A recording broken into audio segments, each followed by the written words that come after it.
Bueno, continuamos con la segunda ponencia de la mañana, estas ponencias que son más de fundamentación.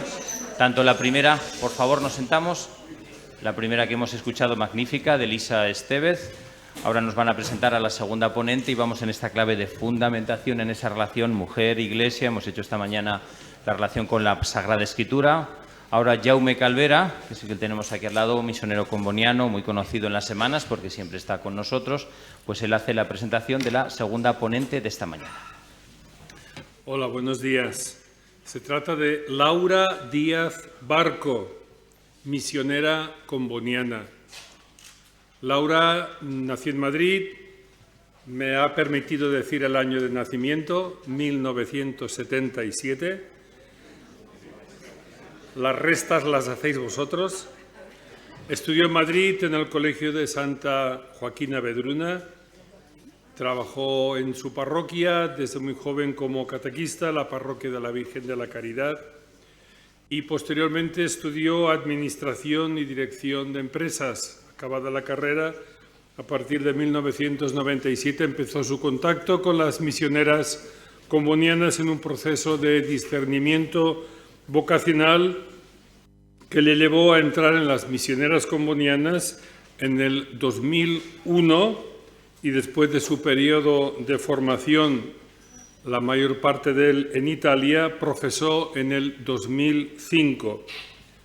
Estudió inglés en Londres en el 2006 para posteriormente viajar a Etiopía. Fue destinada como misionera en Etiopía e iniciar allí un curso de lengua amárica.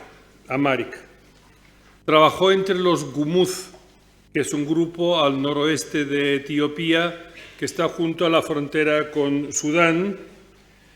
Trabajó en la pastoral con los catecúmenos y en las comunidades cristianas de base, por lo tanto, un trabajo y de promoción humana, por lo tanto, un trabajo 100% misionero. Después de su profesión perpetua, regresó a Londres para completar sus estudios de teología. Volvió nuevamente a Etiopía en el 2015, donde fue profesora en el Seminario Nacional de Addis Abeba con los futuros sacerdotes en Etiopía. Y allí daba clases de formación humana y de catequética. Y ahí las superioras aprovecharon sus conocimientos en economía para hacerla ecónoma provincial. Trabajo que mucha gente huye porque no es muy gratificante, pero hay que hacerlo. Eso lo acabo de decir ahora. Después de otro corto periodo con los Gumuz, otra vez que pudo volver a la misión, regresó a Europa y actualmente está en Roma estudiando en vista para hacer una licencia en teología bíblica. En el programa que se nos ha administrado podréis ver Doña Laura Díaz Barco. Laura, lo de Doña no es una equivocación, es que como aún eres joven, pero te han visto con mucha experiencia misionera, pues no han dudado en ponerte Doña para recalcar tu madurez y tu experiencia misionera. Tienes la palabra. Gracias. Buenos días a todos. Antes de empezar, quiero dar las gracias por la invitación y a priori pedir perdón porque acabo de llegar de Roma y probablemente habrá palabras italianas en mi vocabulario porque es muy difícil, ¿no? Son lenguas que se parecen tantísimo y es muy difícil saltar de una a otra sin mezclar. Así que, bueno, sin más dilación, voy a empezar. El tema que se me ha pedido es la cara materna de la Iglesia, caridad y servicio. Y un poco para... A ver, aquí. El sumario, ¿no? Los 4 puntos en los que he dividido ¿cómo se hace? Ya. En los que he dividido la intervención. Para encuadrar un poco el tema de la caridad y el servicio, empezamos con la escritura, es fundamental, que será un poco la línea que nos marca la línea de la intervención. Pensando en el tríptico bíblico que forman los capítulos 10, 11 y 12 de Juan. Después, muy brevemente, pasaré por trazar la cara materna de la Iglesia en la historia, haciendo algunas referencias, y luego ya la parte principal de la intervención, que será entre mística, profecía y diaconía, dando visibilidad a la cara materna de la Iglesia. Y por último, los desafíos para una cara materna de la Iglesia del siglo XXI, al menos algunos de los que yo propongo. Entonces, iniciamos con el tríptico bíblico de los capítulos 10, 11 y 12 del Evangelio de Juan. Estos son un marco excepcional para trazar, encuadrar la reflexión sobre la cara materna de la Iglesia. En el capítulo 10, Juan, del Evangelio de Juan, Jesús aparece como el buen pastor que conoce a las ovejas y da su vida por ellas. El culmen del rechazo de las afirmaciones de Jesús sobre su identidad aparecen en el capítulo 11, cuando dice: nos conviene que un hombre muera por el pueblo y que no toda la nación perezca. ¿Será Jesús revivificando a Lázaro, aquel que ama y está enfermo, que firma su sentencia de muerte y ratifica la entrega total de su vida hasta el fin? En el capítulo 12 vemos a Marta, María y Lázaro en torno a la mesa con su amigo Jesús. Y es muy importante esta escena donde, como hemos escuchado antes también, ¿no?, sobre la unción. En este caso, María unge los pies de Jesús y realiza uno de los gestos más íntimos del Nuevo Testamento, que proféticamente adelanta el lavatorio de los pies de Jesús en la última cena del capítulo 13. Además, Marta sirve y, como hemos visto, el verbo diaconei. Los episodios de la resurrección de Lázaro y la unción de Jesús están sutilmente enlazados también con referencias sensoriales. El hedor del cuerpo muerto de Lázaro y la fragancia del perfume que llena la casa. La muerte y la vida donada en abundancia. Y aquí tenemos la comunidad de los amigos de Jesús. Esta es una fotografía de Betania, de nuestra comunidad de Betania. Y como pueden ver, el muro que hay en Jerusalén es este, ¿no? Que hace de muro de nuestra casa. Esta es una guardería que tenemos ahí. Y bueno, pues me parecía interesante ilustrar con esta imagen. Es muy interesante esta comunidad de los amigos de Jesús, ¿no? Betania se encuentra a las afueras de Jerusalén, es una periferia. Y nos encontramos con una comunidad inclusiva. María y Marta, que tienen un rol activo de diaconía y de profecía, aunque si el papel protagonista de alguna manera es Lázaro, que es la víctima, porque él es el que nos lleva a la trama de la narración, que pasivamente, y las otras tienen un papel activo. Y vemos en este momento que con gran habilidad la Escritura nos presenta el misterio de la encarnación. El Hijo de Dios, Verbo encarnado, experimenta el dolor humano, llora la muerte de su amigo y al mismo tiempo es capaz de devolverle la vida y vencer la muerte.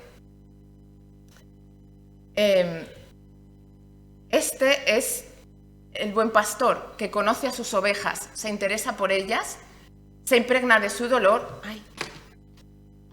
No, perdón, es que me ha saltado una cosa del zoom aquí. Se impregna de su dolor, de su olor y dona su vida.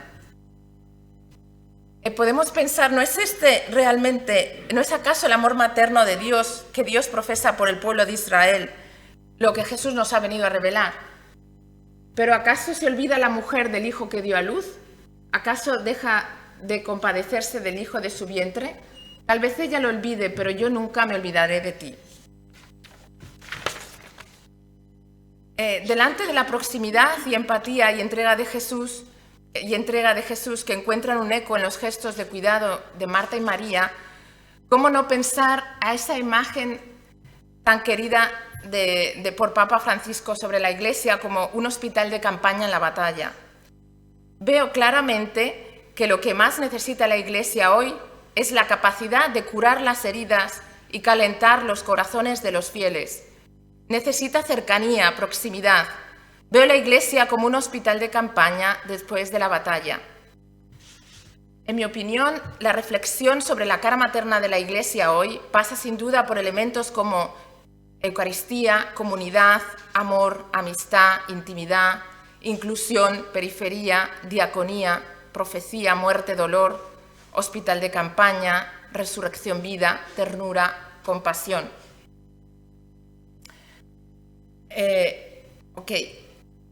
Women are church. Las mujeres son iglesia. Y esta es una expresión de Elisabeth Schussler Fiorenza, que es una de las pioneras en el campo de la teología feminista. Y ella decía, las mujeres son iglesia y siempre han sido iglesia. Quizás sea una afirmación un tanto banal o tautológica, ¿no? En realidad tendremos que empezar de la dimensión comunitaria y complementaria de la pequeña comunidad de Betania, donde Marta, María y Lázaro comparten el espacio en la mesa con Jesús. Para mí es importante construir un mensaje conciliador que evite el lenguaje binario, extremista o victimista. Las mujeres son parte de la Iglesia porque son parte de la sociedad. Y Schussler Fiorenza, cuando explica su influyente trabajo en memoria de ella, que hace referencia a la escena de la unción de los que nos hablaba la profesora Estela, ella no pretende recuperar una supuesta idílica edad de oro del feminista al principio del cristianismo, sino trazar y hacer visible las luchas de los primeros hombres y mujeres cristianos en un mundo patriarcal y reconstruir las tensiones entre la visión y la comunidad cristiana y la sociedad patriarcal grecorromana, porque el patriarcado existía antes del cristianismo. Entonces, se trata de hacer a las mujeres visibles no como víctimas, sino como agentes, que no solo han dado forma al cristianismo, sino que tienen derecho de hacerlo. Y en esta línea, la teóloga Natalie Watson hace una diferencia entre el debate teológico letrado, académico, y la práctica religiosa. Es verdad que siempre han existido mujeres y grandes pensadoras y teólogas en la historia de la Iglesia. Pero también es verdad que este debate tradicionalmente ha sido más dominado por hombres. E incluso las contribuciones de mujeres a veces se han atribuido a hombres. Pero, por otra parte, las mujeres... A ver, es que no sé cómo funciona. Sí. Las mujeres han revelado esta gran capacidad de crearse un espacio en otros aspectos de la vida de la Iglesia, en la participación y la subversión de parte de la vida eclesial a través de formas de religiosidad eucarística, como las místicas en el medievo, en la Edad Media, o la veneración de los santos. Y estas prácticas de fe femeninas revelan aspectos de ser Iglesia que, si no son legados al discurso académico o letrado, entre comillas, son formas de participación en la Iglesia que de alguna manera están más vinculadas a expresiones masculinas, como sea la celebración de la Eucaristía y la canonización de los santos. Por lo tanto, es necesario y urgente preguntarse cómo la presencia de las mujeres en la Iglesia y su reflexión teológica transforma el debate. Y en este campo es interesantísimo redescubrir, ¿no?, la presencia de las mujeres en la historia. Hay una teóloga histórica italiana que se llama Adriana Valerio que pone de relieve figuras femeninas a lo largo de la historia. Yo personalmente he descubierto estos grupos bíblicos, círculos bíblicos que había en la casa, se reunían en Roma, en la casa de Marcela. Estaba también Paula Romana, eran viudas y algunas no. La hija de Paula Romana, Eustaquio, que ha ayudado tantísimo a Jerónimo a traducir la Biblia al latín. Y ellas de Roma se movieron a Jerusalén con ¿cómo se llama? Jerónimo. Me parece estupendo. O sea, había una serie de cosas que quizá no conocemos y que al menos yo no conocía y que poco a poco hay que meter en relevancia. Ahora nos movemos al punto número 3, entre mística, profecía y diaconía, dando visibilidad a la cara materna de la Iglesia. Una lectura atenta de los gestos, palabras y silencios de Marta y María en la periferia de Betania nos revela cómo la sola presencia de mujeres constituye una diferencia y una complementariedad no solo necesaria, sino imprescindible, porque intrínseca a la vida misma de la Iglesia y además en línea con la visión eclesiológica del magisterio de Papa Francisco. Marta y María toman la iniciativa en llamar a Jesús, perdón, es que no. Toman la iniciativa en llamar a Jesús. Además, Marta articula la declaración cristológica más profunda de la comunidad joánica, que es paralela a la de Pedro en Mateo, y sirve diaconei en la cena. Por su parte, María se postra a los pies de Jesús 2 veces, y la segunda es la que unge los pies de Jesús. Así se convierte en un ejemplo de discipulado profético, porque sigue el ejemplo de Jesús en el gesto eucarístico y de servicio por antonomasia en el lavatorio de los pies y anticipa su sepultura, de lo cual hemos escuchado largo y tendido precedentemente. Así que Marta y María cumplen acciones proféticas impregnadas de un profundo sentido del sacro, que desarrollan con ritualidad litúrgica y al mismo tiempo revelan familiaridad, intimidad, es decir, relaciones y vínculos estrechos. Por otro lado, no es casual que la epítome de la diaconía femenina se dé en un contexto de vida y de muerte. La mujer, cuyo cuerpo está diseñado para concebir, albergar y alumbrar la vida, emula al Maestro que ha venido para que tengan vida y la tengan en abundancia, cuidando de la vida desde el inicio hasta el fin y estando presente allí en realidades donde parece que hay ausencia de vida. La Iglesia presenta su rostro materno sobre todo a través de su estar presente, tejiendo relaciones y cuidando de la vida, sobre todo allí donde está más amenazada. Y esta intuición, yo siendo misionera comboniana, no puedo no hablar de nuestro fundador, que tuvo esa intuición de decir, se necesita llevar a mujeres, a religiosas, a trabajar en África. Y él decía así de nosotras, ¿no? El vicariato de África Central es el más grande y laborioso. Aquí la labor de la hermana es un sacerdocio. En los lugares donde ellas están, la misión es sólida. Y también decía, de una misión. Ellas son 4 curas que trabajan por 8 curas. Entonces, bueno, aquí esto es muy largo, ¿no? La intuición fundamental de Comboni era, en el mundo musulmán, que esto es todavía así, la mujer tiene esa capacidad de entrar en el mundo de las mujeres y a través de ello, o sea, se penetra en ese mundo del harén de la mujer, porque en muchos países en África, al menos esa es mi experiencia en Etiopía también, el mundo del hombre y el de la mujer están separados. Entonces, la mujer tiene esa capacidad de entrar. Y además, o sea, las hermanas, como él dice, la hermana es más necesaria que el misionero y constituye una garantía para este. Y él ya habla de una misión en Sudán, en Gebel Nuba. En aquellos sitios mando las hermanas más probadas y experimentadas. Y solo ellas se acercan a las mujeres para catequizarlas, moralizarlas, a fin de hacerlas aptas para ser admitidas en la religión católica. Solo la hermana tiene la responsabilidad y la dirección de la clase femenina. Es esta intuición grande, ¿no? del ministerio femenino, ¿no? De lo que las mujeres en misión, bueno, y no solo en misión, bueno, en misión entendida como largo, ¿no? Pueden hacer. Aquí les muestro algunas de nuestros servicios, ¿no? De los que hacemos.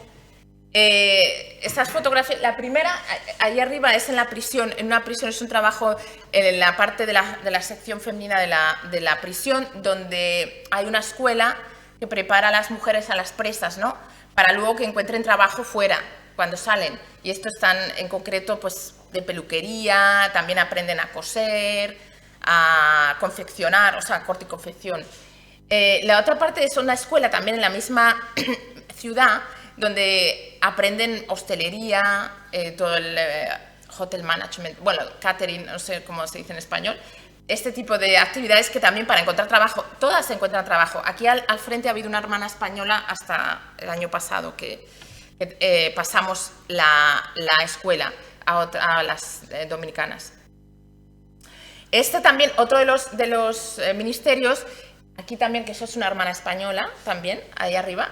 Se trata de una casa refugio para mujeres que han sufrido abusos. Este es uno de los nuevos, digamos, ministerios en los que estamos trabajando, ¿no?, la lucha contra la trata de personas. Y en este caso son mujeres que han sido abusadas y que rechazan el niño. Entonces, con nosotras pasan como 3 o 4 meses hasta que el niño crece un poquito y tiene una cierta autonomía dentro de... Y es ayudar a amar, digamos, ¿no?, a estos niños que han sido fruto de una relación no consensuada.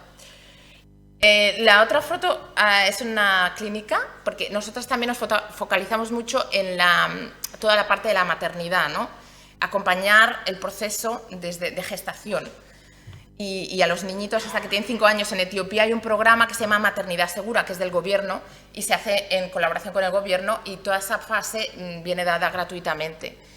Y bueno, pues nosotros también pues tenemos cierta atención a las mujeres en este sentido. Luego, bueno, esto es una escuela, las imágenes de una escuela. Aquí vemos a las Gumuz, que era donde yo trabajaba. Este es un chico con sus hijos.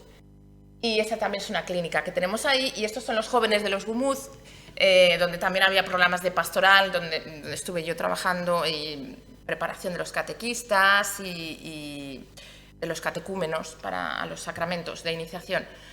Entonces, esto es un poco este ministerio femenino, ¿no?, donde lo más importante son las relaciones que se crean. Y este es uno de los grandes retos en África y desde luego en Etiopía, es la reconciliación. Y de ahí la necesidad de ser hospital de campaña, de sanar las heridas profundas que han dejado los últimos conflictos étnicos. Y a mí este servicio me lleva a las palabras de Francisco, ¿no?, en Evangelii Gaudium. La Iglesia sabe involucrarse. Jesús lavó los pies a sus discípulos. El Señor se involucra e involucra a los suyos, poniéndose de rodillas ante los demás para lavarlos. La comunidad evangelizadora se mete con obras y gestos en la vida cotidiana de los demás, achica distancias, se abaja hasta la humillación si es necesario y asume la vida humana tocando la carne sufriente de Cristo en el pueblo. Los evangelizadores tienen así olor a oveja y estos escuchan su voz y estas escuchan su voz. Es la relación lo que cuenta. Luego la comunidad evangelizadora se dispone a acompañar a la humanidad en todos sus procesos, por más duros y prolongados que sean. La Iglesia evangeliza y se evangeliza a sí misma con la belleza de la liturgia, la cual también es celebración de la actividad evangelizadora y fuente de un renovado impulso donativo. Y aquí es interesante porque yo veo que el Papa Francisco ¿cómo se dice? Subraya estos aspectos de profecía y mística, de cuidado y liturgia, sin minimizar que no se comienza a ser cristiano por una decisión ética o una grande idea, sino por el encuentro con un acontecimiento, con una persona, que da horizonte a la nueva vida, a la vida, y con ello una orientación decisiva. Es decir, que este compromiso de involucrarse en el mundo y en las realidades concretas de cada pueblo no está motivado por grandes ideales o valores, sino que es una participación en la Missio Dei. y esto es importante, ¿no? Que nosotros fundamentalmente transmitimos la revelación de Dios en Jesucristo a través del Espíritu Santo. La Iglesia, en su acción evangelizadora, comunica la vida divina que intrínsecamente es relación, comunión y diálogo. Y esto ocurre a través de los sacramentos, pero no solo.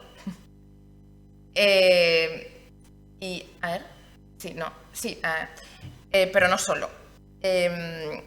Este punto es bastante interesante porque yo me pregunto a veces si la evangelización no es sacramentalización. En el sentido que a veces hay tanta obsesión, o sea, no es solamente, no sé, esto es mi experiencia personal, ¿no? Que a veces hay demasiada obsesión por los números, por cuántos bautizos, por cuánta gente viene a misa, y sobre todo, desde el punto de vista masculino, digamos, ¿no? En ese sentido, que no solo, porque yo veo que también nosotras en la comunidad a veces estábamos contando cuántos vienen, cuántos no. Pero yo me pregunto si realmente la gente, si estamos realmente anunciando Jesucristo a nuestros catecúmenos o simplemente el proceso de catecumenado es un proceso en el que se aprende una serie de conceptos abstractos y técnicos sobre el cristianismo, pero que realmente no le están tocando la vida. Y esto tú lo puedes tocar y ver cuando luego o cambian muy rápido de denominación cristiana o desaparecen pues todos los problemas que vivimos allí, ¿no? En el día a día, sobre todo nosotros hemos sido allí en concreto en el Gumuz de una violencia brutal y hace un par de años y había muchos de nuestros católicos, no me gusta decir nuestros, pero bueno, de los católicos también dentro de esta violencia, ¿no? Porque evidentemente era una situación social muy dura. Entonces, es importante preguntarse cuánto evangelización y cuánto sacramentalización, ¿no? Entonces, el ministerio femenino en la Iglesia pone de relievo la necesidad de profundizar el binomio profecía y misticismo, que Natalie Watson lo llama palabra y sacramento, y me parece muy interesante. Palabra entendida como profecía, como anuncio, proclamación, catequesis, magisterio, pero también denuncia, capacidad crítica y de ir contracorriente. Y la mística, el sacramento, como búsqueda del sentido de la existencia, anhelo profundo del trascendente, deseo de entrar en contacto con lo más íntimo de la persona, con Dios, de encontrar y servir y tocar a Dios en el prójimo, y así el deseo de sanar las propias heridas y acompañar a otros en este proceso de reconciliación. Esto no quiere decir abandonar los sacramentos, absolutamente, sino abandonar la praxis, que los sacramentos sean el objetivo fundamental de la misión y primordial de la tarea pastoral. Sobre todo en ciertos contextos de primera evangelización, si lo queremos llamar así. Los desafíos para una cara materna de la Iglesia del siglo XXI, y con esto nos movemos hacia el final de la presentación. Materna sí, pero no maternalista. Este ha sido el caballo de batalla de mis casi 6 años como ecónoma provincial. Hay una línea muy sutil entre lo materno y lo maternalista. Es verdad que la vida en las periferias está caracterizada por la precariedad, la incerteza, la contradicción y a veces la violencia. Y es verdad también que el primer encuentro impacta, sobre todo cuando has tenido la suerte de vivir en un ambiente sano. Pero la vida en las periferias también tiene una propia coherencia interna. Y lo que significa pobre en un contexto no lo es en otro. El no tener zapatos, en mi contexto, es una pobreza, en el contexto de donde he nacido. Pero allí era lo normal. O sea, no, quiero decir, sí, la gente, bueno, luego se compra los zapatos, eran baratísimos, de hecho, porque muchos se han hecho en China y hay un montón de cosas muy baratas a nivel de vestir, ¿no? Entonces, el tema es que el problema a veces era la pirámide de valores, que se prefería en un contexto rural donde, gracias a Dios, llovía y llueve constantemente cuando tiene que llover y son todos agricultores, tenían dinero para compra-venta, para comer, pero también para beber. Ese es el gran problema, por ejemplo, en la zona donde yo vivía, ¿no? Que yo he conocido. Entonces, claro, a veces lo materno se puede corromper y gradualmente convertirse en maternalismo. Y la dimensión del amor que se dona para que otros tengan vida tiene que estar presente en nuestro desvivirnos para los demás, pero ese amor de madre que te hace crecer. Jesús no nos libera para que sigamos dependiendo de los demás, sino para que seamos capaces de escribir nuestra propia historia y ayudar a otros a salir, ¿no? Es que le dice a Lázaro, quítenle las vendas y déjenlo ir. Es esta la liberación, ser protagonista de tu propia historia. Y claro, a través de la ayuda se crea una dependencia que es nociva y yo lo llamo la perversidad del buenismo, o lo he llamado así. Es una malvada perversidad que opera inconscientemente en nuestros encuentros con las personas que tienen menos medios que nosotros. Y para evitarlo, yo creo, la mía reflexión es conocer nuestra periferia existencial. Todos tenemos heridas que tenemos que visitar, porque a veces el encuentro con el otro es una manera de llenar el vacío que yo tengo. No es un encuentro simétrico, es asimétrico. Cuando yo doy, mi mano está por encima de la persona que recibe. Entonces, es imposible, tenemos que encontrar, el encuentro es de tú a tú, y que el otro me puede dar algo y me da, y me puede rellenar a mí, es un encuentro, es un intercambio, ¿no? Y esto, por desgracia, es una constante a veces en nuestro quehacer misionero, ¿no? Y yo lo que constato es que no se valora lo que no se paga. Y entonces, tenemos que hacer un camino con las personas, con los beneficiarios de nuestra misión, para que colaboren y que se sientan parte del proyecto de la escuela, de la clínica, que colaboren, que seguramente no van a poder colaborar 100%, pero hay un camino que hacer, y yo he visto también el positivo, ¿no? En alguna zona, en algún proyecto concreto, donde se podía realmente, donde se ha hecho este camino. Otro de los retos es empezar los procesos más que ocupar espacios, que esto también es del Papa Francisco. La Iglesia ha estado acostumbrada a ocupar espacios en las tierras de misión, llamadas tierras de misión, y en Europa. Lo podemos ver aquí. Nosotros llegamos y ocupamos el espacio. Y los espacios tienen una finalidad, evidentemente. La Iglesia también ha desempeñado funciones que los estados no podían desempeñar, tipo la educación, la sanidad, estar con las familias de riesgo. Quizá aquí en Europa ya esto viene a menos, porque evidentemente la sociedad ha cambiado muchísimo. En África, al menos la África que yo conozco, también hay que cuestionarse el cómo estar en esos espacios, ¿no? Pero a veces estas grandes estructuras, como dice Francisco, el Papa Francisco, a veces son un obstáculo más que un instrumento para revelar el rostro materno de Dios. Yo también lo he visto en la misión. Llegamos y ocupamos. Construimos la iglesia, la casa de las monjas, la casa de los padres, el dispensario, etc., ¿no? Entonces, los procesos se trata más de invertir en la persona y en la formación integral que en las estructuras. Iniciar procesos de reconciliación, de integración, de cuidado, promover el crecimiento, que los procesos se alargan en el tiempo, que son lentos, que tantas veces no se ven los frutos y se dan en el silencio. Pero es otra manera de entender, ¿no? la presencia. Y también dentro de esto yo veo que el otro extremo, yo hablaba de la sacramentalización, es que el excesivo énfasis en lo social. Vuelvo a repetir, ¿no? Se comienza a ser cristiano por el encuentro con un acontecimiento, con una persona. Es decir, la Iglesia no es una ONG. Y esto también lo tenemos que tener un cuidado porque ese es el otro peligro, ¿no?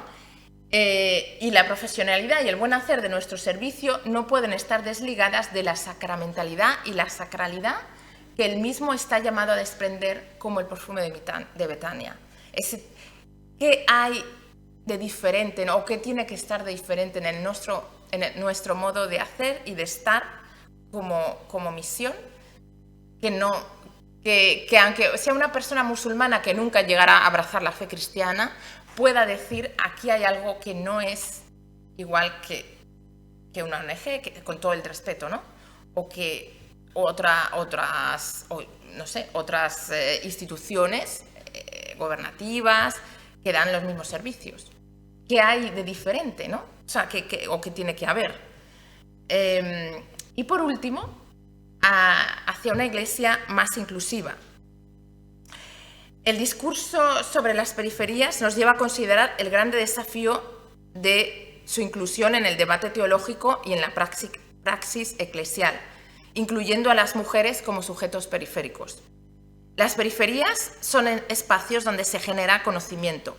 A mí me gusta mucho hay una activista afroamericana que se llama Bell Hooks, que ella es una mujer que estaba orgullosa de vivir al margen y decía que estar en la periferia es ser parte del todo, pero sin pertenecer al cuerpo principal, defendiendo los espacios en la periferia porque no los ve como lugares de privación, sino de posibilidad, donde se generan discursos alternativos a través del modo que se vive. Y me ha gustado mucho porque he encontrado una citación de Yves Congar sobre la periferia, con la cual yo pensaba, cuando lo he visto me he dicho, ay, yo también pienso así.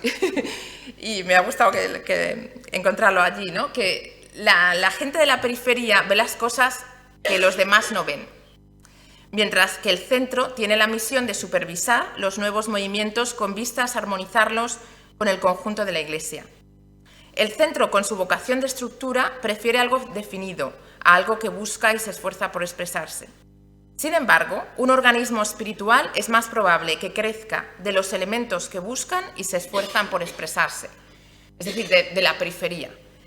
Entonces, creo que estas intuiciones valgan sea para la realidad de las mujeres que para, hoy en la Iglesia, como para la teología y la espiritualidad que emerge de las periferias.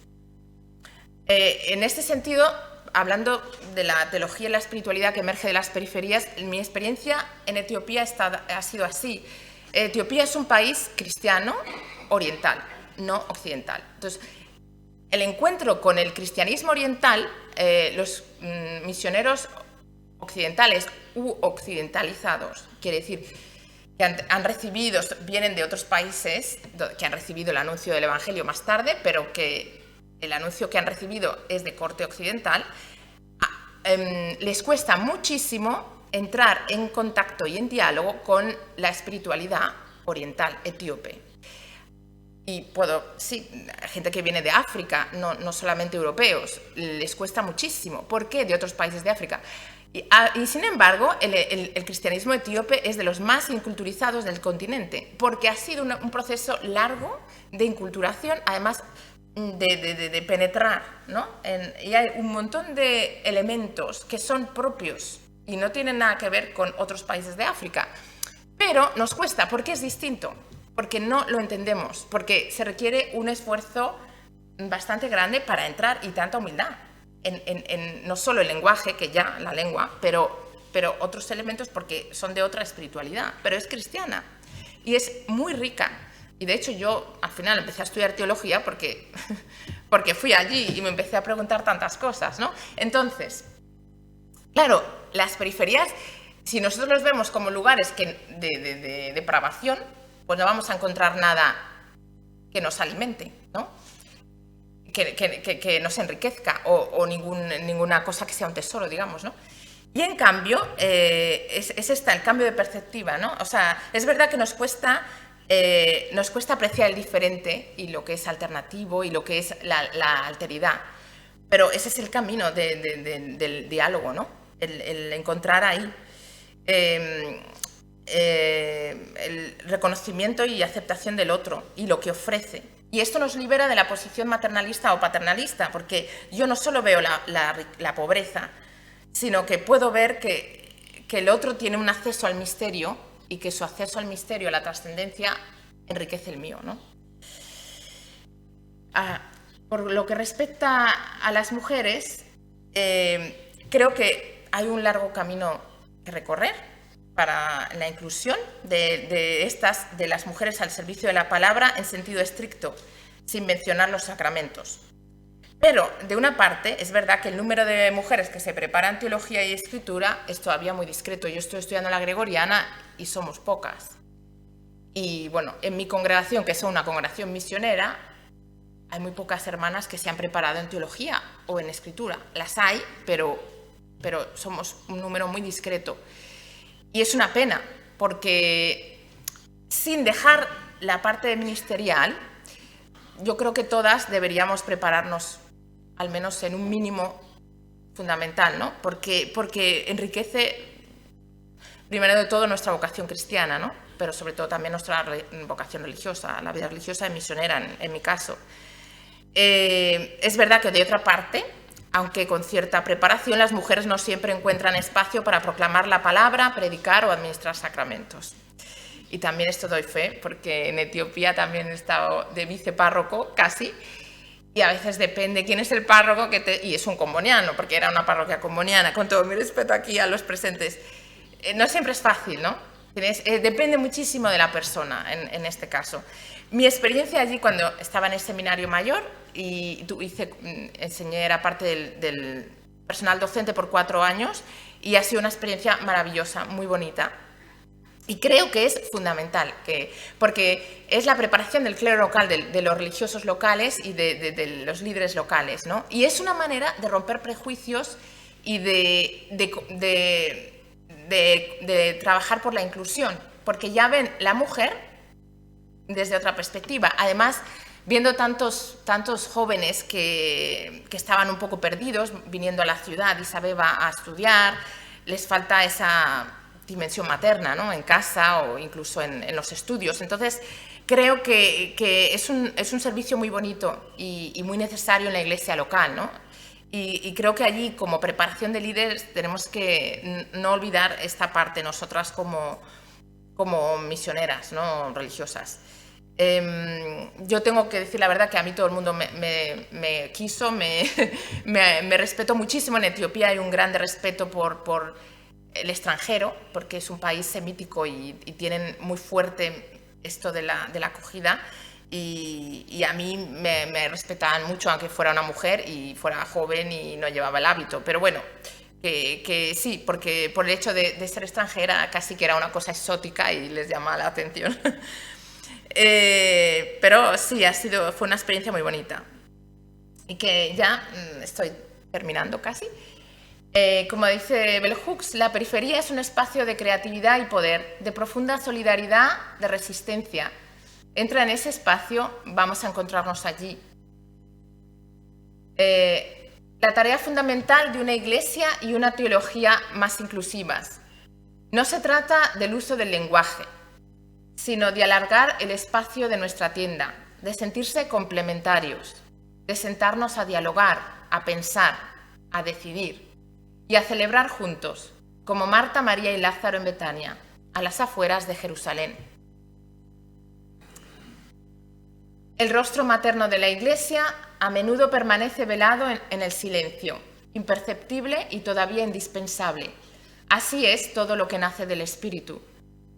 Y volvió a decir: ¿con qué compararé el reino de Dios?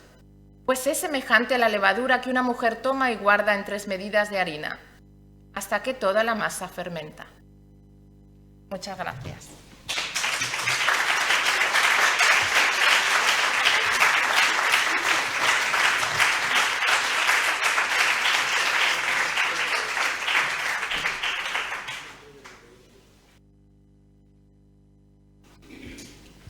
Abrimos turno de preguntas, entonces. Pues muchísimas gracias, Laura, por la exposición. Y para no perder nada de tiempo, que seguro que hay muchas inquietudes, pues vamos allá.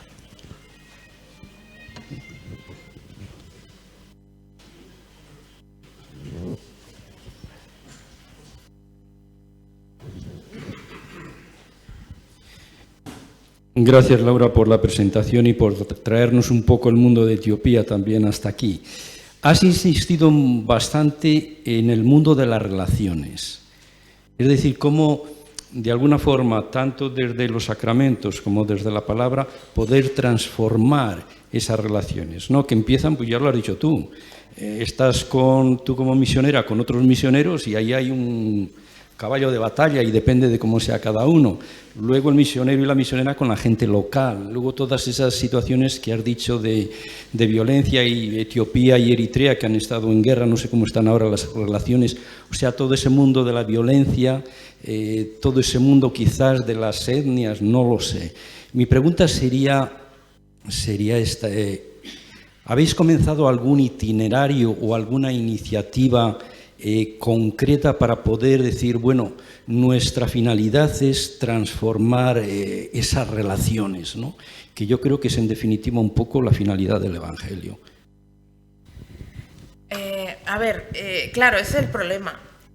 Yo cuando dejé, más que el problema con Eritrea, que no, o sea, ahora con Eritrea no sé cómo están las cosas, pero vamos, no hay problema, porque las fronteras están abiertas y bueno, con una serie de regulaciones, pero es verdad que lo que trascendió más aquí era el problema en Tigray, que era en la parte norte de Etiopía. Yo donde vivía era en el oeste y allí el problema del Tigray nos afectaba indirectamente, pero hubo un problema interno entre principalmente dos grupos étnicos. Los gumuz, que son nilóticos, quiero decir, parecen sudaneses, y los Amara, Agao, otros grupos que son más semíticos y que pues tienen el color más claro, ¿no? Digamos, son ortodoxos. Cuando los gumuz tienen una mezcla de religión tradicional, algunos católicos, algunos ortodoxos, algunos musulmanes, un poco de todo. Entonces, evidentemente, cuando yo dejé, las cosas estaban muy mal. De hecho, nos evacuaron. Porque nosotros vivimos en la misma parroquia, pero no en el mismo compound, en el mismo... Estamos a 10 kilómetros de distancia y estábamos solas. Allí que sí que vi la necesidad de una complementariedad también a ese nivel, cuando estás un grupo de mujeres solas y sabemos cómo puede ser la violencia. Es verdad que en Etiopía respetan mucho, como digo, yo nunca sentí miedo a ese nivel, pero de que me pudieran violar, pero es verdad que no sabías porque muchas veces venían drogados y son guerrillas, ¿no? O sea, sí, situación de guerrillas, ¿no? De milicias. El caso es que cuando yo dejé, las cosas estaban todavía muy en el aire. Pero se hablaba, efectivamente, y aquí el tema de la sacramentalización, se hablaba de iniciar un proceso de reconciliación porque ese grupo, esa zona ha visto violencia por 4 años. Y ya si las relaciones eran difíciles entre los dos grupos, después de toda la violencia que han visto, pues ahora peor, porque las cosas han ido para atrás. Y se hablaba de iniciar un proceso de reconciliación y tal.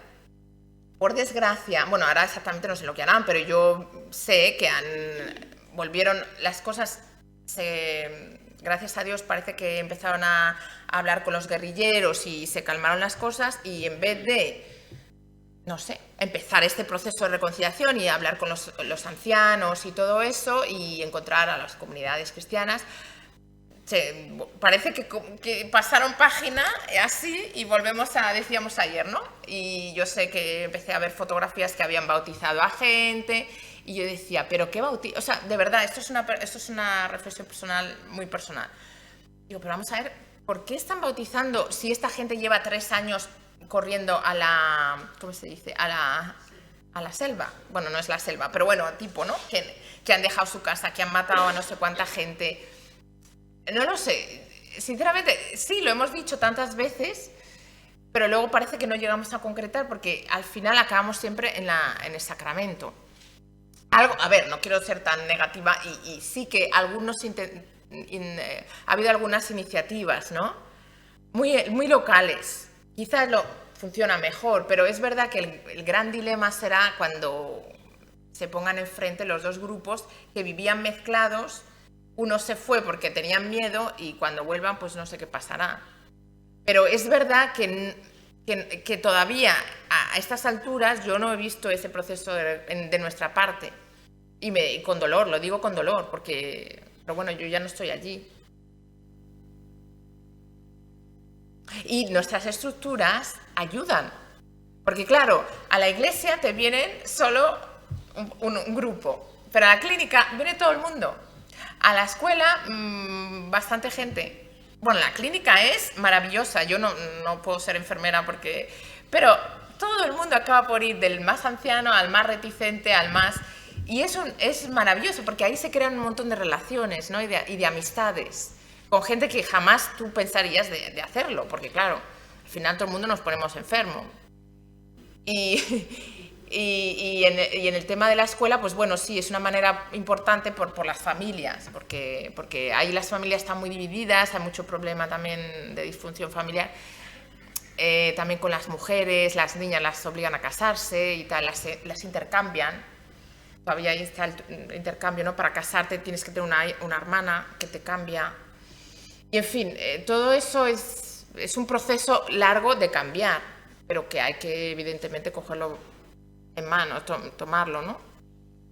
En fin.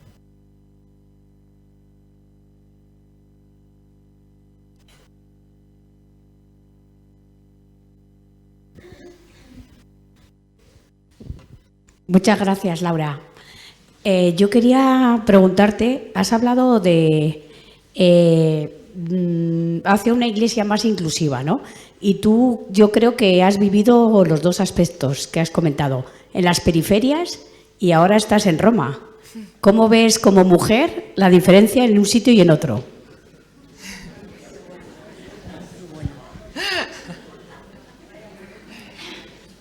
Pues, ¿cómo se dice? Irónicamente, me siento más en la periferia en Roma, en el sentido... A ver, ¿cómo lo digo? A ver, de una parte de celebración litúrgica, bueno, claro, es que yo vivo en el centro de Roma y entonces no hay ninguna comunidad eclesial que tú dices... Bueno, a mí me falta muchísimo el mundo, o sea, el rito oriental, que no es que ahí las mujeres entren ni nada. Pero es verdad que las mujeres, cuando tú ves en el rito oriental, sobre todo los ortodoxos, porque estás separados, hombres y mujeres, ¿no? En la iglesia. Y ahí hay un ambiente que me parecía precioso, ¿no? De las mujeres y tal, te metes ahí con tu velo y tal. Ahí es una cosa especial, ¿no? De cómo están en la iglesia ellas, se sienten en casa y trabajan muchísimo y tal. Entonces, hay una parte que me falta, ¿no? Porque aquí me siento un poco espectadora ahora en misa, ¿no? Ahí como sentada, están ahí haciendo una cosa y yo por ahí de otra parte. Sí. Luego en clase, digamos que es una minoría, pero bueno, ahí juego con ventaja porque tengo experiencia, me gusta mucho la teología y lo vivo mucho y después de muchos años, porque bueno, yo en el seminario enseñaba, pero luego era economa y tenía toda esa parte de la economía, entonces volver a la teología me apasiona realmente, ¿no? Entonces, bueno, estoy ahí que me como las clases, ¿no? Que estoy ahí en primera fila y toda... Y bueno, veo que con mis compañeros pues como que tengo cierta madurez, ¿no? Entonces... Pero es verdad, es interesante eso, que a veces te sientes más en la periferia estando en el centro. Y cuando estás en la periferia te sientes... Claro, también la iglesia etíope es una iglesia pequeña, muy familiar, nos conocemos todos. Entonces todo se mueve en un ambiente... sí, gracias por la pregunta porque es interesante, ¿no? Como las dos diferencias. Luego sí, nosotros por ejemplo en la parroquia yo eran los comunianos y ahí bueno pues tienes mucha familiaridad y a veces te enfadas, luego te vuelves a... O sea, pero bueno, que nosotros también... Es verdad que yo tuve mi espacio, no me puedo quejar, no puedo. Y luego, por ejemplo, en el seminario, que también era una minoría, porque hay muy pocas hermanas, y bueno, pues ahí me trataban con una delicadeza, no solo los estudiantes, sino también el profesorado, ¿no? El rector, son capuchinos lo que lo llevan en Etiopía. Es una experiencia muy bonita porque había jesuitas, capuchinos, de los de San Vicente de Paul, un poco mezclados, ¿no? Algunos laicos.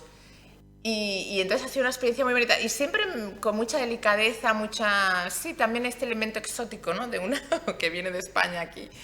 Había algún comuniano también, entonces, bueno, sí, ha sido... Sí, casi que uno está más en la periferia cuando está en el centro.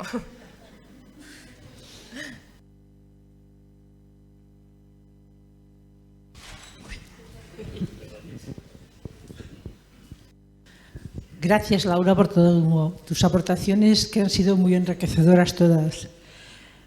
Yo te voy a preguntar dos cositas.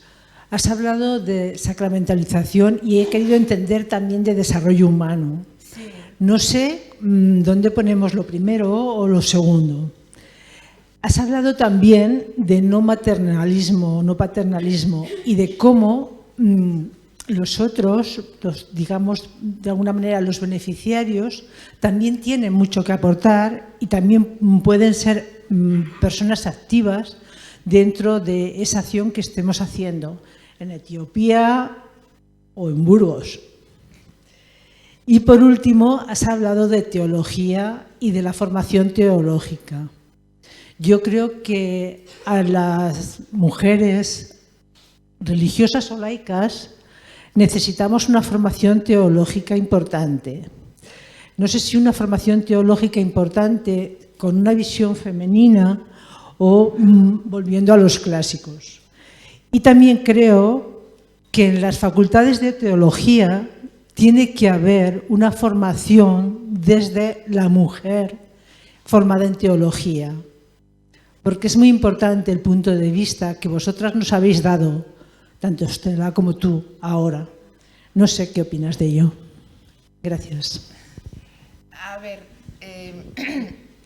la primera, sí, es la cuadratura del círculo. Es difícil, ¿no? O sea, un vertiente, porque los sacramentos son importantes y tienen que estar ahí, ¿no? Pero yo entiendo que a veces, o sea, se focaliza demasiado, ¿no? O que vamos muy rápido en dar los sacramentos, al menos en mi experiencia allí en Etiopía, porque en este contexto donde yo estaba, donde casi nadie aprendió la lengua local, porque, bueno, Etiopía tienes que hacer unos saltos mortales con la lengua, ¿no? Entonces, el amárico ya es difícil y luego te vas a otro grupo que Gumuz no tiene nada que ver con amárico, pero nada, o sea, son lenguas que no que dices, bueno, castellano, catalán, portugués, no, o sea, estamos hablando... Entonces, enseguida empezamos a dar sacramentos para mí un poco rápido. Claro, esa es mi visión, y luego otro dice otra cosa y ya está, y vale. O sea, quiero decir que yo entiendo que hay tantas cosas, porque luego hay un obispo que te dice no estáis evangelizando, no estáis dando bautismos, pero sí que puntas tanto sobre la formación y el diálogo con la cultura local, que en este caso era una cultura muy tradicional, con tantos elementos todavía de descubrir, ¿no? Y de cómo inculturizar ahí, ¿no? De cómo hacer más accesible, porque parece que presentamos un Dios... esto lo dicen algunos también teólogos africanos, ¿no? El Dios cristiano se queda ahí como al lado de otros dioses que hay en África, ¿no? Es uno más. Entonces tú eliges. Entonces, bueno, pues ahí pero sí que es verdad también que los ministerios, también para nosotras, ¿no? Como mujeres, nos dan esa capacidad de evangelizar en el sentido de cómo establecemos las relaciones, de cómo hacemos la cura, cómo entramos, sí, desde un enfermo hasta un niño, hasta seguir a una familia, ¿no? Todo, que ahí casi es como sacramental, si quieres, ¿no? Por el del respeto y la dignidad que le das al otro, que requiere tanto trabajo en ti misma, porque no es fácil, porque además estás estresada, porque a veces te cansas, porque viene la gente y te dan ganas de... O sea, que somos humanas, ¿no? Entonces ahí, ¿no? Como evangelizar en ese sentido, ¿no? También. Que eso es una cosa holística, digamos, ¿no? Y, a ver, ahora me acuerdo de lo de la teología, de estudiar más teología, desde luego. Yo creo que hay que tener una visión amplia y saber los clásicos, pues lo cortés no quita lo valiente. Cuanto más uno sepa, mejor. Y desde luego... sí, descubrir también, porque yo a veces me pregunto, ¿no? Yo empecé a leer un libro, estaba estudiando historia de la Iglesia y entonces digo, bueno, pues en paralelo me leo un libro escrito por una mujer que pone de relieve a mujeres en la Iglesia, porque yo sé que el profesor, él a veces cita, ¿no? Pero no son las figuras principales. Pero bueno, o sea, quiero decir, saber quién es, no sé, patrología, pues quién es este, quién es el otro y... Es bueno, es verdad que también podrían poner alguna, pero las mujeres tenemos también menos posibilidad, ¿no? Han escrito menos y tal. Entonces yo creo que tener una visión amplia va bien, pero yo creo que sí que tendremos que estudiar más teología las mujeres. Y desde luego yo hablo ya por mi congregación, para mí es esencial como misioneras. pero no todo el mundo lo ve así y claro, pues bueno, pues al final algunas hacemos la gracia y otras no, pero creo que todas deberíamos, sí, porque daría un contributo también a nuestra reflexión mucho más. De hecho, la Consolata, las misioneras de la Consolata estudian ciencias religiosas, teología en la formación inicial. Y luego la otra pregunta, me acuerdo, la segunda, no me acuerdo.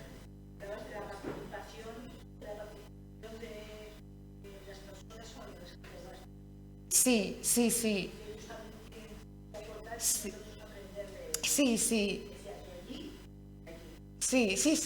claro, claro, claro, ahí está todo el rol de los laicos, ¿no? Es fundamental, sí, el cómo. Claro, yo lo entiendo en encuentro cultural porque yo he vivido en otro país distinto del mío, bueno, en otros países, porque en Inglaterra también es muy interesante, porque viniendo, por ejemplo, como española, de una cultura católica, que somos, se supone, católicos, que ya yo creo que España no es un país católico como lo era hace, no sé, 50 años, pero bueno, a vivir en países de minoría católica, cómo la gente vive su identidad, es muy interesante. Entonces, claro, sí, tiene que haber ese diálogo, pero esto es una actitud de humildad, ¿no? De entender que la otra persona tiene algo que darme a mí, que no soy yo que doy, ¿no? Sino que, y eso es que no, o sea, eso es Jesús que se hace hombre, o sea, la kenosis, ¿no? Me pongo aquí a tu lado y empatizo contigo y aprendo de ti. O sea, a mí, por ejemplo, me encanta cuando Jesús, después del diálogo con la samaritana, hay un momento que le dicen los judíos, pero ¿eres tú también un samaritano? Quiere decir, él algo ha cogido de la mujer de Samaria, porque si no, porque le acusan de ser samaritano, ¿no? O sea, que al final él también revela algo ahí que dicen, tú ya no eres. A mí muchas veces me preguntan, ¿pero tú eres española? O sea, porque no sé hablar bien y porque mezclo palabras. Pues es un poco eso, ¿no? Es el coger. O sea, yo ahora a veces cuando volví de Etiopía me costaba mucho moverme en Europa, en España, porque me siento extranjera, ¿no? De alguna manera. Entonces es eso, ¿no? Que tú, y yo creo que esto resuena en muchos aquí, ¿no? Y probablemente si vengo a Burgos, pues también me siento extranjera y luego al final voy a Madrid y ya soy tanto de Burgos que no sé muy bien cómo relacionarme en Madrid, ¿no? Que seguramente, porque... Sí, bueno, no sé si... Sí. Pues le cerramos con ese aplauso tan bonito, no podemos llamar. Sí.